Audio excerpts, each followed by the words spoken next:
बिस्मिल्लाहिर्रहमानिर्रहीम। नाज़रीन अस्सलाम वालेकुम। मैं हूं आपका मेज़बान साबिर शाकिर वफाकी दारुल इस्लामाबाद से कुछ ताज़ा तरीन खबरें। पिछली वीडियो में कुछ गुफ्तगू मैंने की थी और कुछ समझाने की कोशिश की थी। समझा तो मैं क्या सकता हूँ, तारीख़ के तनाजुर में कुछ हक़ाइक़ मैंने सामने रखे थे और अब उसका ज़रा अगला हिस्सा भी सुन लें, क्योंकि चीज़ें उसी तरफ जा रही हैं। कुछ नहीं बदला और ना ही बदलेगा, क्योंकि एक हदफ मुकर्रर किया हुआ है कि किस तरीके से पाकिस्तान की फ़ौज को कमज़ोर करना है और किस तरीके से पाकिस्तान की जो हमारे ख़ास तौर पे इंटेलिजेंस इदारे हैं उनको कैसे वीक करना है, और ये सारा कुछ चल रहा है। और उसमें कुछ फ़ैसले करवाने मकसूद हैं और अपनी मतलब की खारजा पॉलिसी, अपने मतलब के खारजा महाज पे अहदाफ हासिल करने हैं, लेकिन उसमें जो तरीका खेल खेला जाता है वो बहुत ही ख़तरनाक खेल खेला जाता है। तो सूरत हाल ये है, बात को आगे बढ़ाता हूँ कि मुसलसल खबरें आ रही हैं और वो बिलावल भुट्टो ज़रदारी साहब के हवाले से, वज़ीर ख़ारजा कि उन्होंने विज़िट किया है पिछले दिनों और काफ़ी दिन बाहर रहे और वहाँ पे कुछ चीज़ें जो ख़दशात हैं वो ज़ाहिर किए जा रहे हैं कि मामलात जो हैं वो जा रहे हैं उसी तरफ कि ख़ारजा पॉलिसी के हवाले से, ख़ारजा ताल्लुक़ात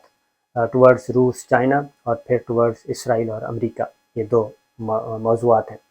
इंडिया के हवाले से ख़ास तौर पे बात हो रही थी कि इंडिया को मुस्तकिल बनाना है मेंबर सलामती कौंसिल का, तो उस पर कोई अंडरस्टैंडिंग हुई है।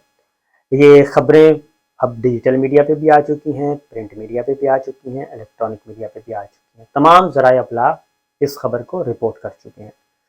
लेकिन अभी तक इसके बारे में किसी किस्म की कोई वजाहत नहीं दी गई। बिलामुम फौरी तौर पर वजाहतें आ जाती होती हैं, लेकिन अभी तक नहीं की गई कि आखिर माजरा क्या है। और जब वजाहत ना की जाए तो इसका मतलब यही होता है कि सोचा जा रहा होता है कि अब इसका क्या किया जाए और इसको डिनाई कैसे किया जाए, और डिनाई करना भी है या नहीं करना। तो बहरहाल इस वक्त दो तीन मौज़ूआत हैं, कुछ काफ़ी चीज़ें पढ़ने को मुझे मिली, उनमें से अब ज़रा थोड़ा सा एक एक करके आपको बताता हूँ। सूरत हाल ये है कि ये इम्पोर्टेड कंपनी आ तो गई है और जिस तरीके से एक बाकायदा तौर पे प्लानिंग के तहत, मुआहिदे के तहत आई है, और इसमें भी कुछ पावर शेयरिंग फार्मूलाज जो हैं वही हैं। NRO 1 का जो पावर शेयरिंग फार्मूला था वो अब NRO 2 में भी वही पावर शेयरिंग फार्मूला है, किरदार भी वही हैं। अब ये इम्प्लीमेंट, मैं आपको बता दूं, पूरे वसूख से कहता हूँ कि ये इम्प्लीमेंट नहीं होने देना, और वही कुव्वतें, वही ताकतें नहीं होने देंगी जिन्होंने ये एक टेबल पे बिठाया है। उसकी रीज़न ये है कि एक तरफ हमारे हैं पॉलिटिकल प्लेयर्स, ख़ास तौर पे पीपल्स पार्टी हो या मुस्लिम लीग नवाज, दोनों इस बात पे कमिटेड हैं कि हमने जो है, जो मिलिट्री लीडरशिप की इंक्रोचमेंट है, उसको इंक्रोचमेंट कहते हैं ये इसको हमने वापस लेके जाना है। और इसको नाम वो देते हैं सिविलियन सुप्रीमेसी का, कि हमने सिविलियन सुप्रीमेसी कायम करनी है और सिविलियन बालादस्ती जिसे कहते हैं ये कायम करनी है। तो इस पे वो बाहर गुफ्तगू करते रहते हैं और बाहर लच्छेदार गुफ्तगू होती है जो हमारे गैर मुल्की प्लेयर्स हैं उनके साथ, बैनुल अक़वामी प्लेयर्स, उनके साथ ये बातें करते रहते हैं। तो वो किसी ना किसी तरीके से घेर घेर के दोबारा बार बार इन्हीं करेक्टर्स को वापस लाते हैं सिस्टम में। रियासत पाकिस्तान कोशिश करती है कि इनको सिस्टम से उठा के बाहर करे, इनको वीक करे, लेकिन वो अभी वीक हो रहे होते हैं कि गैर मुल्की प्लेयर्स, बैनुल अक़वामी प्लेयर्स जो हैं वो वापस आते हैं और इनको वापस उसी तरफ ढकेल देते हैं कि नहीं, सिस्टम में दोबारा इनको शामिल करें।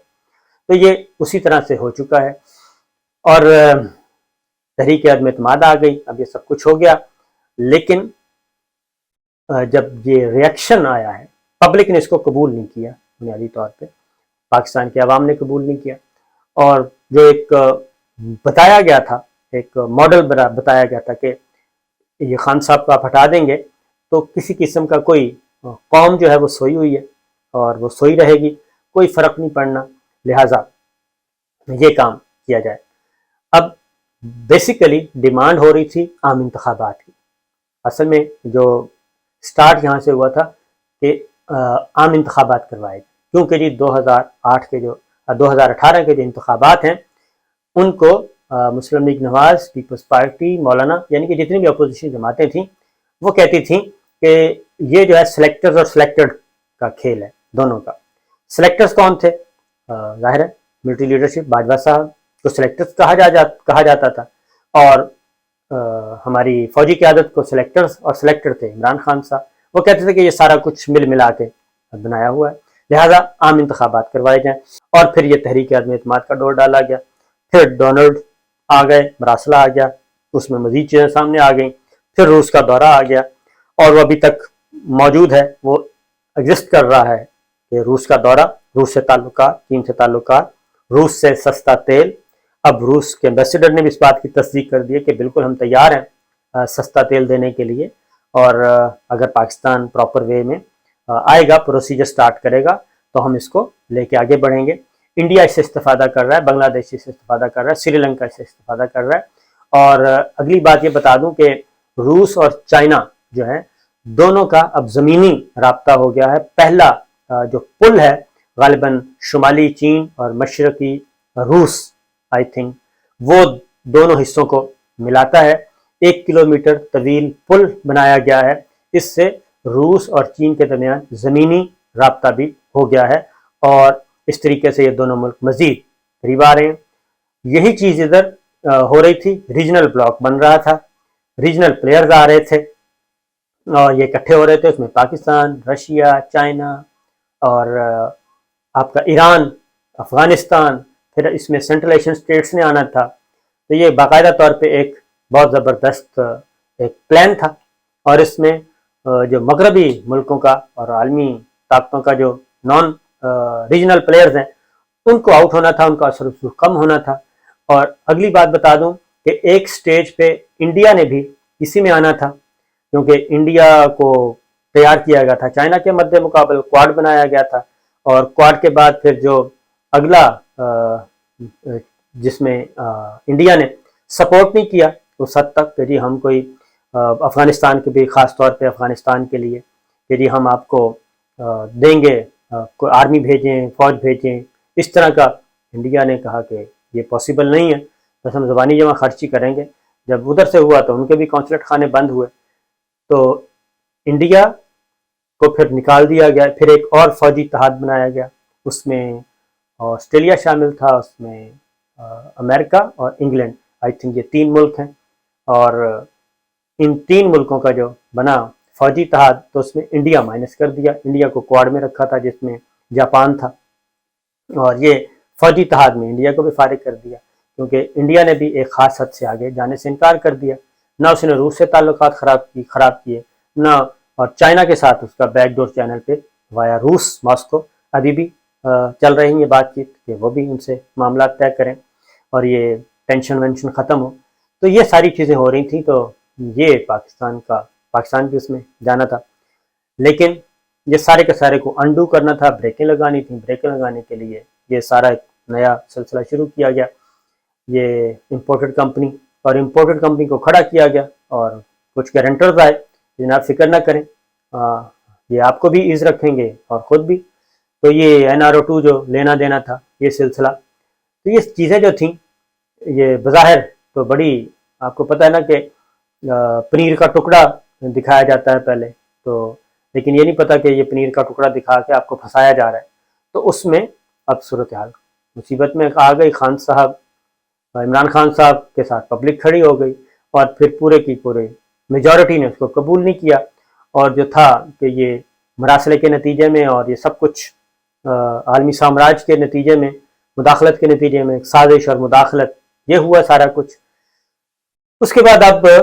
रिवर्स के की बात हुई और आम इंतखाबात की बात हुई। तो आम इंतखाबात के लिए तैयारियां, कोशिशें की जा रही थी। इलेक्शन कमीशन ऑफ पाकिस्तान ने भी कह दिया कि आम इंतखाबात के लिए हम तैयार हैं अक्टूबर में। और लेकिन अब हो क्या रहा है कि वही प्लेयर्स जिनके साथ बैठ के ये सारा सेटअप लाया गया, अब वही प्लेयर्स जो हैं वो आंखें दिखाना शुरू हो गए हैं। और हमारी आंखें किसको दिखा रहे हैं? वो दिखा रहे हैं ملٹری لیڈرشپ کو، اور اب وہ کہہ رہے ہیں کہ جناب اب چھوڑیں ان باتوں کو، انہوں نے تو چلے جانا ہے، اگلا پلان تیار کرتے ہیں، اور ہم اب نہ تو انتخابات کروائیں گے اور نہ ہی کچھ اور کریں گے، جو کرنا ہے کر لیں۔ یہ صورتحال ہو گئی ہے اب، یعنی سیم وہی پوزیشن جو پرویز مشرف صاحب کے ساتھ تھی کہ پاور شیئرنگ فارمولا ان کے ساتھ ہوا، طے ہوا، لیکن جب اقتدار میں آ گئے، اقتدار کی راہداریوں پہ پوزیشنیں اپنی مستحکم کر لیں، اس کے بعد سب سے پہلے مائنس کیا گیا پرویز مشرف صاحب کو۔ اب بھی ایسا ہی ہو رہا ہے، اور اب یہ ساری چیزیں ہو چکی ہیں، اب انتخابات کی طرف بڑھنا ہے، اور انتخابات کی طرف جانا ہے، معیشت کا بھرکس نکل گیا ہے، اور وہی معیشت جس کو کہا گیا تھا کہ ان کو آتی نہیں ہے، رپیٹ کرنے کی ضرورت نہیں ہے۔ اقتصادی سروے رپورٹ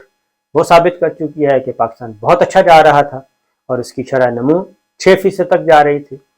فی کس آمدنی بڑھ چکی تھی، لیکن اس کے باوجود وہ حکومت کو ختم کیا گیا، اور جو ماہرین معیشت اور مساق معیشت کے لمبردار تھے ان سے سنبھالا نہیں جا رہا، نہ وہ